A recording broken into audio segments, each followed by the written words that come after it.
Azulebelebe, azulebelebe, su belo karampele na yo ho. Azulebelebe, so kalukuni kankono ikwali.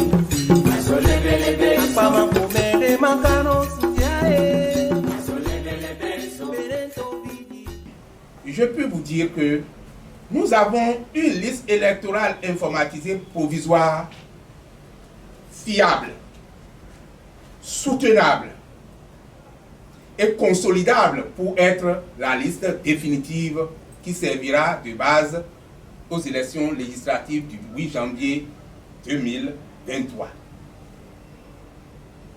En termes de chiffres, je peux vous dire que la population électorale potentielle, parce qu'il s'agit de la liste provisoire, affiche 8 709 888 personnes ayant l'âge de voter et donc pouvant exprimer leur suffrage. S'agissant des transferts, il importe de porter à votre connaissance que si vous faites des transferts en cascade, le système vous dira non. Vous venez de faire récemment un transfert et vous ne pourrez plus faire de transfert. Sinon, ça va donner de fil à retordre à notre laboratoire. En effet, tous ceux qui sont décédés avant le RAVIP ne peuvent pas figurer sur la liste que nous avons éditée. Aujourd'hui, avec le système du registre national des personnes physiques, lorsque vous êtes inscrit, vous avez fait le RAVIP une fois, et que vous avez tenté de tromper notre religion en essayant de revenir avec une autre identité nominative, vous allez faire le RAVIP, mais ce RAVIP ne sera pas validé. On va vous appeler personne non retrouvée. Mais pour assurer l'inclusion, l'ANIP a pris la salutaire décision de dédoublonner ces cas pour les faire figurer une seule fois dans la base. Avant, ils ne figuraient pas. Et ils venaient nous faire des histoires ici à l'ANIP pour dire oui, j'ai demandé des actes, depuis ça ne sort pas parce qu'on dit qu'on ne me retrouve pas. Aujourd'hui, nous avons dédoublonné pour dire ok, comme le système les a retenus sur la liste de fraude, nous prenons la décision de les valider pour une fois. S'il a fait 20 recensements biométriques, nous le retenons une seule fois. Les 19 autres fois sont invalides et il ne figurera pas sur la liste. Même s'il a changé de nom, de prénom et tout, c'est les empreintes qui parlent. C'est le numéro personnel d'identification qui permet de le traquer. Après avoir donc fait tout ce travail, nous avons une population électorale potentielle de 8 709 888 personnes. Et c'est la commune d'Abomey-Calavi qui est en tête avec 556 860 potentiels électeurs.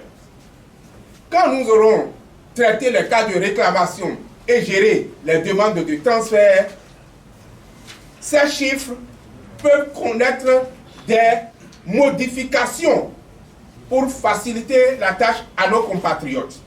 L'Agence nationale d'identification des personnes a développé et mis en œuvre des applications de consultation du registre national des personnes physiques pour pouvoir s'assurer de sa présence ou pour pouvoir demander de transfert. Il s'agit pour ceux qui ont un terminal Android de taper sur internet lei.anip.bj et la page s'ouvre, leur demande leur numéro personnel d'identification, ils renseignent ce casier-là, puis cela affiche leur adresse électorale, leurs données électorales, leur centre de vote. Et la page leur demande également à un endroit, voulez-vous faire un transfert? S'ils cliquent oui, une autre page s'ouvre et les données qu'il avait consultées reviennent en format modifiable et il choisit le centre de vote de son choix dans la commune de son choix, dans l'arrondissement de son choix, dans le quartier ou village de son choix. Pour ceux qui n'ont pas un terminal Android, donc qui ont le téléphone ordinaire, nous les avons également pris en compte. Il s'agit simplement pour eux de pouvoir consulter leur présence et découvrir leur adresse électorale. Il s'agit pour eux de taper le code court étoile 139 étoile 7 étoile leur numéro personnel d'identification dièse et ils lancent. Cela va afficher au bout d'environ demi-seconde ou une seconde leur adresse électorale, les informations nominatives et personnelles et le centre de vote. Et s'ils veulent faire un transfert, puisqu'ils sont sur un terminal qui ne permet pas de faire le transfert, ils ont quand même connaissance de leur centre de vote.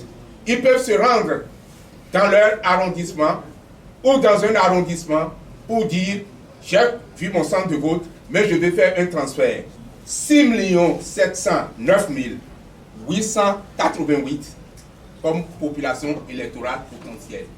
D'accord? Je répète, 6 709 888. La nouvelle loi a prévu de nouveaux centres de vote en tenant compte des lieux qui avaient le risque de débordement, ce qui nous a permis d'avoir des centres de vote de proximité.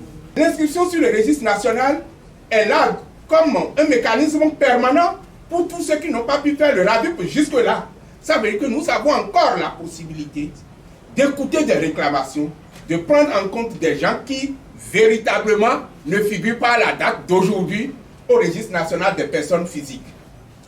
Mesdames et messieurs, je voudrais à présent vous dire que le processus actuel de confection de la liste électorale informatisée est un processus à capitaliser. En effet, c'est un processus qui nous permet, par exemple, d'éditer la liste des potentiels électeurs dans 30 ans, dans 40 ans, dans 50 ans, pour ceux qui vivent actuellement. Au fur et à mesure que des citoyens naissent, au fur et à mesure que des enfants du Bénin naissent et sont enregistrés au registre national des personnes physiques, ils deviennent des potentiels et quand ils atteignent l'âge de 18 ans par rapport à un scrutin, ils figureront d'office sur la liste provisoire et puis après sur la liste définitive. C'est un mécanisme qui est très économique pour notre pays. Je vous remercie. Azulebelebe su belo karampele na yo ho. Azulebelebe su kalukuni kankono ikwali. Azulebelebe su